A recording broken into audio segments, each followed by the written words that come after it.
Hello everyone, welcome to my channel. आज के video में हम कवर करेंगे the office of president of India, जो है चैप्टर 20 में दिया हुआ है।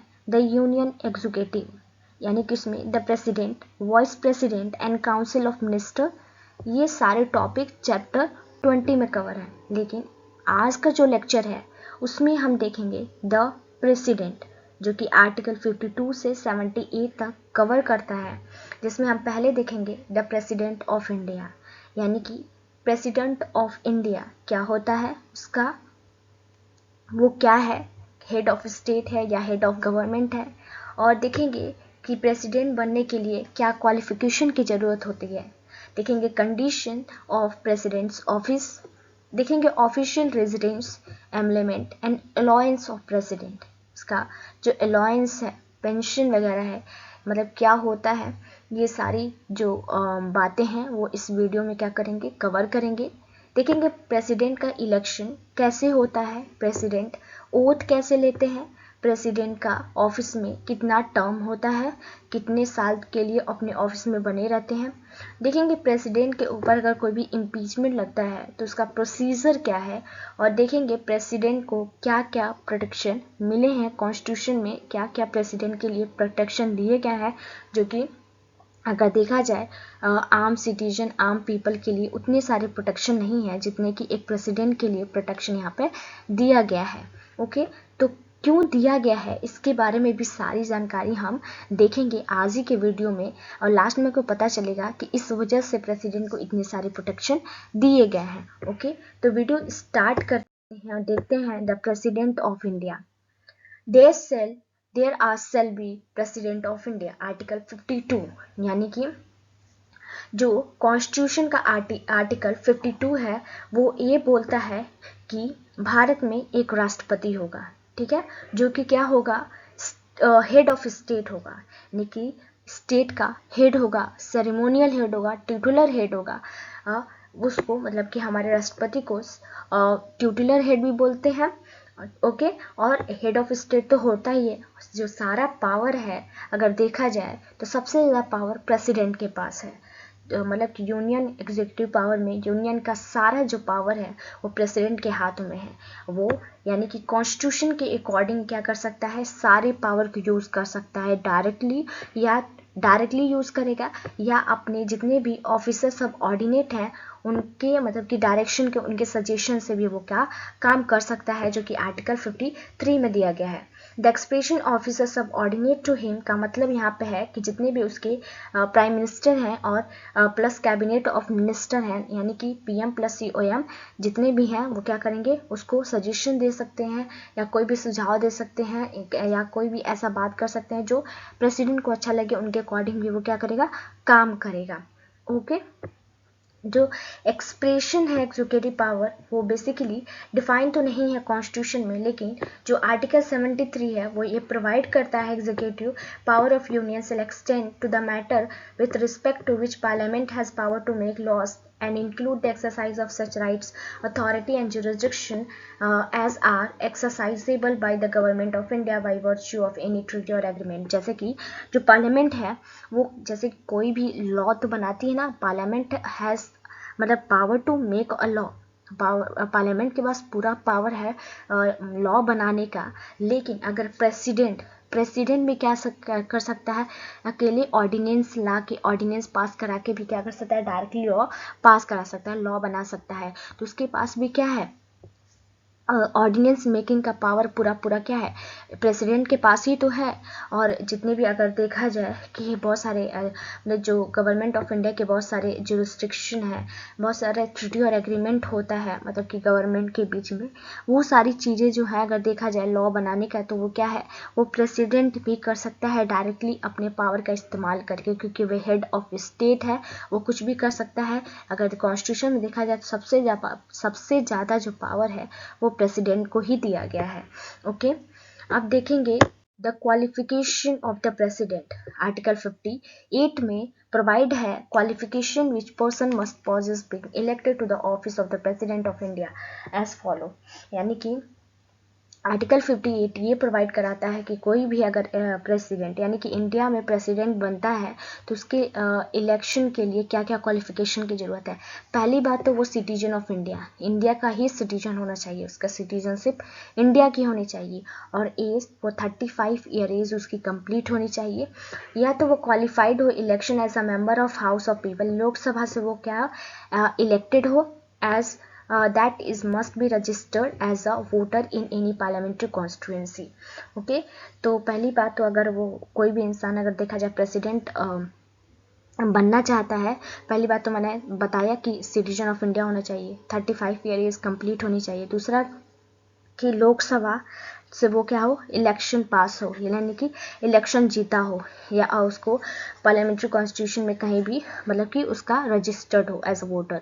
ठीक है, he does not hold any office of profit under the government of India और the government of any state और अंडर एनी लोकल और other authority subject to the control of any of the state government, यानी कि वो कोई भी ऐसा अपने अपने लिए अपने पर्सनल प्रॉफिट के लिए कोई भी ऐसा होल्ड ना करता हो ऑफिस ऑफ प्रॉफिट जो कि क्या हो, मतलब कि जो गवर्नमेंट स्टेट जैसे government of India, state of मतलब गवर्नमेंट ऑफ एनी स्टेट या एनी लोकल अथॉरिटी के मतलब कि आउट ऑफ कंट्रोल हो, मतलब उनके कंट्रोल में ना आता हो। जैसे कि मैंने पिछले वाली वीडियो में आपको बताया था कि ऑफिस ऑफ प्रॉफिट का मतलब होता है कि पर्सनल यूज़, पर्सनल प्रॉफिट के लिए अगर कोई मेंबर जो है, कोई भी इंसान अगर मतलब कि काम करता है और यहाँ पे होल्ड ऑफिस ऑफ प्रॉफिट, जैसे पर्सनल उसका बिजनेस हो, कहीं ऑफिस अपना चला रहा हो, पर्सनली का मतलब बेनिफिट ले रहा हो, तो ये सारी चीज़ें वो क्या करे, ना होल्ड करे। ओके, तो ये है क्वालिफिकेशन ऑफ प्रेसिडेंट। अब देखते हैं condition of president's office. Article 59 say that the president shall not be member of either house of parliament or the office of legislature of any state। यानी कि article 59 है वो कहता है कि जो प्रेसिडेंट है वो किसी पद पर कार्य नहीं करेगा। संसद की मतलब मान लीजिए किसी भी सदन हो या किसी भी राज्य विधानमंडल हो, किसी भी सदन का भी सदस्य हो, लेकिन वो राष्ट्रपति किसी भी पद पर काम नहीं करेगा। यदि मान लीजिए संसद के किसी सदन या किसी राज्य विधानमंडल का कोई सदस्य राष्ट्रपति निर्वाचित होता है, तो ये माना जाएगा कि उसने राष्ट्रपति के रूप में अपना पद क्या किया, ग्रहण करने की तिथि से सदन को अपना स्थान रिक्त कर दिया गया है। राष्ट्रपति कोई अन्य पद धारण नहीं करेगा। यहाँ पर जैसे कि if a member of either house of parliament और state legislature is elected president, he is celebrating to have vacated his seat in that house on the date on which he is enter upon his office as president, the office shall not hold any other office of the profit। इसमें मान यही बोला गया है कि मान लीजिए कि मान संसद के किसी सदन या किसी राज्य विधानमंडल का कोई सदस्य मान लीजिए राष्ट्रपति को चुनता है, मान लीजिए कि वो स्टेट लेजिस्लेचर हो गया या हाउस ऑफ पार्लियामेंट दोनों हो गए, वो क्या करते हैं, प्रेसिडेंट को इलेक्ट करते हैं। ठीक है, इलेक्ट कर दिए, उसको निर्वाचित कर दिए, तो ये माना जाएगा कि उसने राष्ट्रपति के रूप में अपना क्या किया, पद ग्रहण करने की तिथि से सदन में अपना स्थान रिक्त कर दिया, और क्या करेगा, राष्ट्रपति कोई अन्य पद धारण नहीं करेगा। ओके, जैसे कि मान लीजिए कि उसी पार्लियामेंट से ही या हाउस ऑफ स्टेट से ही तो कोई मेंबर मतलब मेंबर था जो राष्ट्रपति बना, तो क्या करेगा, लोग जब उसको मतलब कि इलेक्ट कर दिए, वो जीत गया, तो वो उसकी जो सीट है पार्लियामेंट पे तो वेकेंट हो गई, वो अपना अब तो राष्ट्रपति बन गया है, तो राष्ट्रपति बनने के बाद से वो ऐसा कोई और काम नहीं करेगा जो उसके पर्सनल यूज बेनिफिट के लिए हो, वो बस राष्ट्रपति का ही भार संभालेगा और कोई ऐसा पर्सनल बिजनेस या कुछ ऐसा कुछ काम ही नहीं करेगा अदर वर्क। ओके, समझ आया, आगे बढ़ते हैं। अब देखते हैं official residence, emoluments and allowance of president, यानी कि देखेंगे प्रेसिडेंट्स का जो सरकारी जो निवास होता है, जो गवर्नमेंट जो उनको हो मिलता है, उनकी क्या क्या उपलब्धियां होती हैं, या अलाउंस मतलब भत्ता जो होता है, पेंशन या सैलरी वगैरह होती है, उसके बारे में हम देखेंगे। The president shall be title to use his official resident free of rent. Okay, जो राष्ट्रपति है वो क्या करेगा, अपने सरकारी जो भी निवास है उसका उपयोग किराए से मुक्त करने का हकदार होगा, यानी कि वो क्या करेगा, वो जो भी उसको ऑफिस वगैरह या घर मिल रहा है, जो भी उसको फैसिलिटीज़ मिल रही है वो फ्री ऑफ कॉस्ट मिलेगी, उसके लिए उसे कोई रेंट पे नहीं करना होगा. He is also entitled to search emoluments, allowance and privileges as may be determined by Parliament by law, and until provision is that behalf is so made, such emoluments, allowance and privileges as are specified in second scheduled.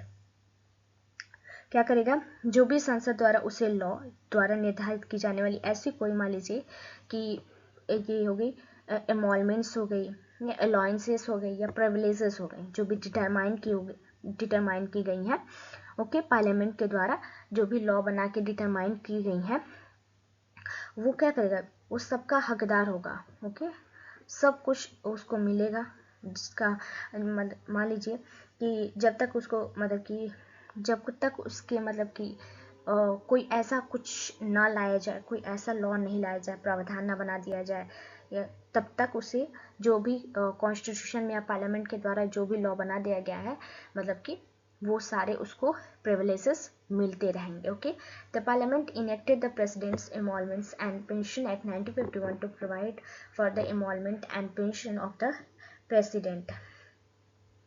जो अगर देखा जाए तो presidents के कुछ parliament में enact किया गया था पेंशन एक्ट 1951 में, जिसमें प्रोवाइड किया गया था प्रेसिडेंट को पेंशन एंड एनमोलमेंट्स. ओके, उसको विशेष का जो उसका पेंशन है वो मतलब कि उसको दिया जाएगा. और the act is amended for time to determine such emolument and pension.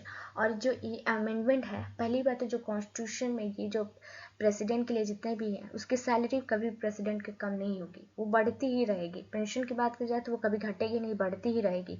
तो उसमें कुछ ना कुछ टाइम टू टाइम अगर देखा जाए, जैसे अगर देखा जाए टाइम टू टाइम उसमें अमेंडमेंट लाते रहते हैं पार्लियामेंट में लोग. पेंशन से रिलेटेड, प्रेसिडेंट के एमॉलमेंट से रिलेटेड पार्लियामेंट में डिस्कशन होता रहता है, कुछ ना कुछ अमेंडमेंट होती रहती हैं. Okay, election of the president. अब प्रेसिडेंट का इलेक्शन कैसे होता है. The president of India is not directly elected by people. Article 54 provides that the president shall be elected by the member of electoral college consisting of. जैसे कि मान लीजिए हम देखते हैं कि लोकसभा का जो चुनाव होता है, जो लोकसभा के मेंबर होते हैं वो डायरेक्टली चुने जाते हैं लोग, वो डायरेक्टली इलेक्टेड बाय पीपल होते हैं, उनका चुनाव डायरेक्टली होता है. अगर हम राज्यसभा की भी बात की जाए तो जो एमपी हैं वो राज्यसभा में डायरेक्टली इलेक्टेड होते हैं, ठीक है. लेकिन जो प्रेसिडेंट है उसका इलेक्शन जो है इनडायरेक्टली होता है, ठीक है, इनडायरेक्टली होता है. इलेक्टोरल कॉलेज, जितने भी elected member of both house of parliament, इसमें देखेंगे जितने भी हम जो इलेक्ट करके डायरेक्टली पार्लियामेंट में जिनको भेज रहे हैं एमपी एमएलए को, ठीक है, हम जो इलेक्ट करके लेजिस्लेटिव असेंबली में जितने भी स्टेट हैं, जितने भी मेंबर को हम भेज रहे हैं, वो सारे लोग मिलकर क्या करेंगे, प्रेसिडेंट का चुनाव करके प्रेसिडेंट को लाएंगे, प्रेसिडेंट को जिताएंगे. तो ये सारे जो हम क्या कर रहे हैं, हम लोकसभा राज्यसभा में मेंबर को डायरेक्टली इलेक्ट करके वहाँ पे भेजते हैं. स्टेट लेजिस्लेटिव असेंबली का इलेक्शन होता है तो उसमें हम मेंबर को इलेक्ट करके डायरेक्टली भेजते हैं. वही लोग मिलके क्या करते हैं, प्रेसिडेंट का इलेक्शन करते हैं और वही लोग प्रेसिडेंट का चुनाव करवाते हैं और जिताते भी हैं. तो पहली बात तो elected member of both house of parliament होने चाहिए. इलेक्टेड मेंबर कोई और मेंबर नहीं, जो इलेक्ट करके गए हैं, इलेक्टेड नॉमिनेटेड मेंबर. हमेशा याद रखिएगा, कभी भी नॉमिनेटेड मेंबर इसमें पार्टिसिपेट नहीं करेंगे. प्रेसिडेंट के इलेक्शन में कभी भी नॉमिनेटेड मेंबर कभी भी पार्टिसिपेट नहीं करते हैं. वो के इलेक्टेड मेंबर होंगे लेजिस्लेटिव असेंबली ऑफ स्टेट के. ये तो हो गई इलेक्शन ऑफ प्रेसिडेंट. अब देखते हैं oath by the president.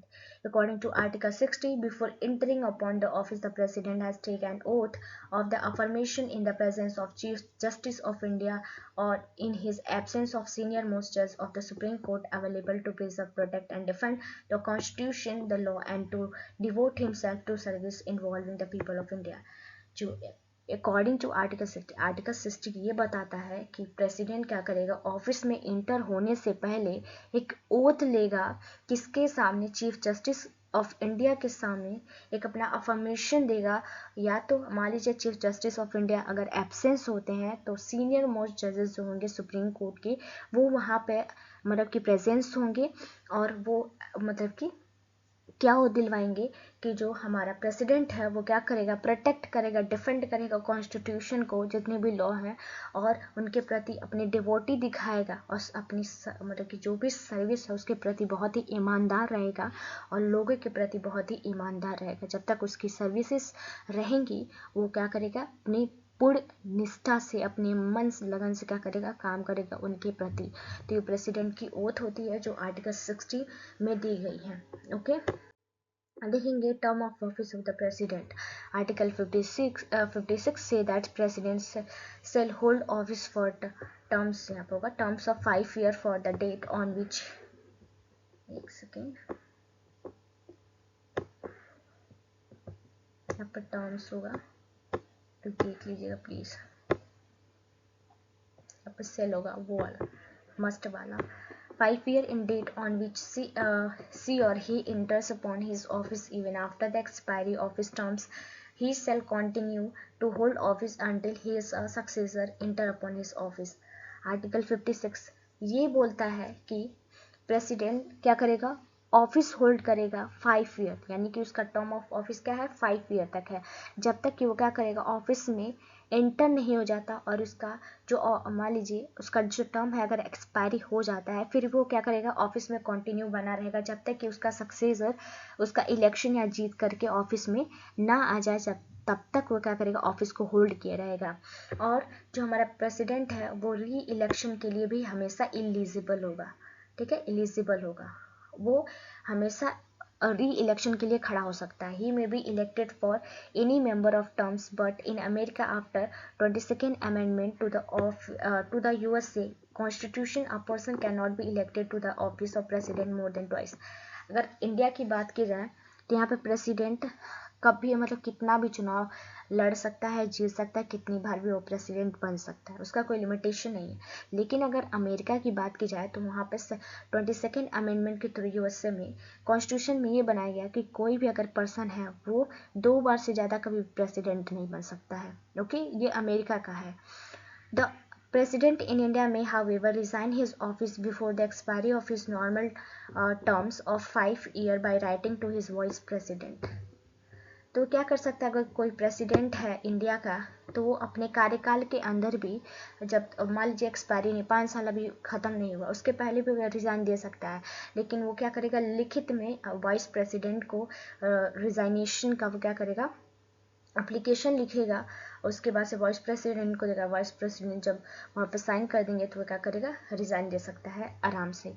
He removed from his office for the violation of constitution by the process of impeachment. President को कभी भी एक चीज के लिए उससे ऑफिस से रिमूव किया जा सकता है, वो है इम्पीचमेंट्स। इम्पीचमेंट्स कब लगेगा उसके ऊपर, इम्पीचमेंट कब लगेगा उसके ऊपर, जब वो क्या करेगा, कॉन्स्टिट्यूशन का वायलेशन करेगा तभी उसके ऊपर इम्पीचमेंट लगेगा, और अगर इम्पीचमेंट अगर साबित हो गई तभी उसको रिमूव किया जाएगा। ओके, तो ये है हमारा term of office of president. देखेंगे प्रोसीजर फॉर इम्पीचमेंट। मान लीजिए किसी प्रेसिडेंट है, कोई भी प्रेसिडेंट है, उसके ऊपर इम्पीचमेंट अगर लग जाता है तो उसका प्रोसीजर क्या है। Okay, article 61 of the Constitution lay down is the procedure for the impeachment of the president. The president can be removed from his office by the process of impeachment for the violation of Constitution. Article जो 61 है constitution का वो बताता है procedure of impeachment of president. मान लीजिए president के ऊपर अगर इम्पीचमेंट का कोई भी आरोप लगता है तो उसके जो प्रेसिडेंट है उसको ऑफिस से क्या किया जा सकता है, रिमूव किया जा सकता है इम्पीचमेंट के थ्रू, अगर वो कॉन्स्टिट्यूशन का वायलेशन करता है। तो एक ही चीज़ की वजह से उसको रिमूव किया जा सकता है, हमेशा याद रखिएगा। अगर प्रेसिडेंट के ऊपर इम्पीचमेंट लगता है तभी उसे रिमूव किया जा सकता है, वही इम्पीचमेंट लगता है तो उसको प्रूफ भी करना पड़ेगा। विदाउट प्रूफ हम उसे रिमूव नहीं कर सकते हैं, ये बहुत मुश्किल का काम है प्रूफ करना इम्पीचमेंट को।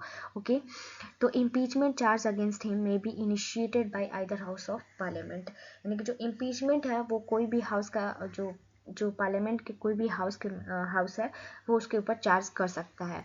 The charge must came in form of proposal contain in the resolution sign by not less than 1/4 of the total member of house and move after giving at least 14 day advance notice. मान लीजिए कोई भी मान लीजिए राज्यसभा या लोकसभा, ठीक है, उसके ऊपर ये चार्ज लगाया, ठीक है, प्रपोजल, तो वो भी क्या होगा, एक रिजोल्यूशन पास होगा। अगर रिजोल्यूशन साइन होगी, अगर 1/4 ऑफ मेंबर अगर मान जाएंगे रिजोल्यूशन के लिए तभी होगा। अगर उससे कम लोग मानते हैं तो ये मतलब रिजोल्यूशन मतलब कि प्रपोजल जो है एक्सेप्ट ही नहीं किया जाएगा। उसके लिए भी एटलीस्ट क्या करना पड़ेगा, 14 डे एडवांस एक नोटिस देनी पड़ेगी। ओके, जो हाउस ऑफ मेंबर हैं उनको क्या करना पड़ेगा, एक नोटिस देनी पड़ेगी 14 दिन पहले ही। Such a resolution must be passed by a majority not less than 2/3 of total membership of the house. अभी जो रिजोल्यूशन है वो मेजॉरिटी से पास होगा, 2/3 मेंबर होने चाहिए हाउस का, तभी ये रिजोल्यूशन क्या होगा, पास होगा। The charge is then investigation by other house. The president is right to appear and to be represented as such investigation if the other house after investigation passes the resolution by 2/3 result declaring that the charges is proved. Such resolution call have the effect by removing the president from his office for the date on which the resolution is so passed. उसके बाद से जो charge लगेगा, उसके बाद से investigation होगा, जो हाउस में प्रेसिडेंट क्या होंगे, अपीयर होंगे, रिप्रेजेंट होंगे, उसके ऊपर पूरा इन्वेस्टिगेशन किया जाएगा, 2/3 मेजॉरिटी से रिजोल्यूशन जो है वो पास होगा। उसके बाद से जो रिजल्ट है वो डिक्लेयर होगा। रिजल्ट डिक्लेयर होने के बाद से ही प्रेसिडेंट को रिमूव किया जाएगा उनके ऑफिस से, और जिस दिन से रिजोल्यूशन पास होगा उसी दिन से उनसे ऑफिस से रिमूव कर दिया जाएगा। ओके, तो ये है हमारा procedure for impeachment of president. अब देखते हैं प्रोटेक्शन क्या क्या मिला है हमारे प्रेसिडेंट को। Article 361 the constitution guaranteed the following privileges of the president. जो आर्टिकल 361 है वो कॉन्स्टिट्यूशन जो है गारंटी देता है प्रेसिडेंट को, कुछ प्रिविलेज दिया है। The president shall not be answerable to any court for the exercises and performance of the power and duty of office or for any act done or purporting to be done by him in his exercise of those power and duties. President है वो court को किसी भी अपने performance exercise के लिए वो bound नहीं है, आंसरेबल नहीं है कि वो क्या करे, मतलब कि कोर्ट को ये बताए कि मतलब कि पहली बात, प्रेसिडेंट क्या हेड ऑफ स्टेट है ना, तो उसके पास वो सारा जो पावर है उसके हैंड में है, सारा जो पावर है वेस्टेड है किसके हाथ में, प्रेसिडेंट के हाथ में।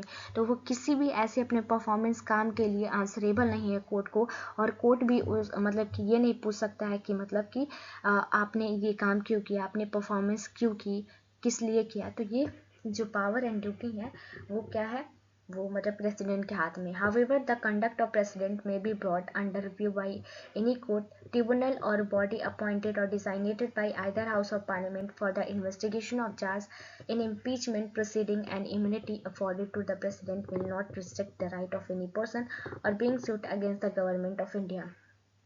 मान लीजिए कोई भी प्रेसिडेंट का ऐसा कंडक्ट है वो क्या होगा, कोर्ट में कभी भी रिव्यू नहीं होगा, या ट्रिब्यूनल या बॉडी अपॉइंटेड और डिसाइनेट। मान लीजिए कोई भी ऐसा काम है जो प्रेसिडेंट का ऐसा भी कंडक्ट हो, कभी भी कोर्ट में जुडिशियल रिव्यूज की कभी नहीं हो सकती है, ठीक है। लेकिन जो मान लीजिए कि हाउस या पार्लियामेंट अगर कोई भी चार्ज है इम्पीचमेंट का, ठीक है, प्रेसिडेंट के ऊपर अगर लगा दिया गया है, ठीक है, तो उसके लिए तो मान लीजिए कि जो कोर्ट है वो उनको नहीं पूछेगी, वो पार्लियामेंट ही क्या करेगी, प्रेसिडेंट से पूछेगी। ओके, तो ये सारे हैं, गवर्नमेंट जो है वो उनके अगेंस्ट क्या कोई भी सूट नहीं फाइल कर सकती है। ओके, ये सारे हमारे प्रोटेक्शन है प्रेसिडेंट के। अब no criminal proceeding whatsoever shall institute and continue against the president any court during the term of। जब तक कोर्ट अपने ऑफिस में है, अपने टर्म जितने भी 5 साल के ईयर में अगर वो ऑफिस में बना है, उसके खिलाफ कोई भी फाइल या कोई भी ऐसा जो है उसके अगेंस्ट कोई भी फाइल सूट नहीं किया जा सकता। नो प्रोसेस फॉर अरेस्ट और imprisonment of president shall B sued from any court during his term of office. यानी कि जब तक वो अपने कार्यकाल में बना हुआ है तब तक उसके खिलाफ न तो अरेस्ट वारंट निकल सकता है, न ही उसको इम्प्रिजमेंट दिया जा सकता है, ठीक है। कोर्ट ऐसा कोई भी इशू नहीं करा सकती है, ठीक है। No civil proceeding in which relief is claim against the president self institute during the terms of office of any court in respect of any or done or purporting to be done by him in his personal capacity whether before and after entering appoint an office until कोई भी ऐसा civil proceeding मतलब कि नहीं उसके मतलब कि president के ऊपर नहीं चलाई जाएगी या मतलब कि कोई भी ऐसा रिलीफ क्लेम नहीं किया जाएगा जब तक कि वो अपने ऑफिस में बना हुआ है, okay. A notice in writing has been given to the, अगर ऐसा कुछ होता है तो उसको एक राइटिंग में नोटिस दिया जाएगा प्रेसिडेंट को, और उसको 2 महीने बाद ही कोई मान लीजिए वो हट जाता है अपने, ठीक है, 2 मंथ के बाद ही उसको क्या होगा, पास किया जाएगा उसके नोटिस को, और मतलब कि सर्च किया जाएगा, कि वो भी सर्च किया जाएगा, देखा जाएगा कि वो किस नेचर का था, कॉज मतलब कि वो देखा जाएगा कि किसने मतलब कि इनके, एक second, the notice state the nature is proceeding the cause of action the name resident and description of party taking the proceeding relief which he claimed. हाँ, ये देखा जाएगा किस स्टेट ने ये नोटिस भेजी थी, उसका नेचर क्या है, कॉज क्या है, और देखा जाएगा पूरा किस पार्टी ने उनको ये नोटिस भेजी है, और उनके नाम मतलब रेजिडेंट का नाम भी होना चाहिए, पूरा डिस्क्रिप्शन हो जाए ये पार्टी का, और मतलब कि जिसने भी ये रिलीफ या कोई भी ऐसा क्लेम किया है प्रेसिडेंट के ऊपर, तो ओके। तो बस आज के वीडियो में बस इतना ही। अगर वीडियो प्लीज़ अच्छा लगे तो लाइक करें, सब्सक्राइब करें एंड वीडियो को फॉलो जरूर करें। मुझे कमेंट सेक्शन में सजेशन भी दे सकते हैं कि मुझे किस वीडियो पर किस लेक्चर पर वीडियो बनाना चाहिए। तो प्लीज़ आज के लिए इतना ही। Thank you.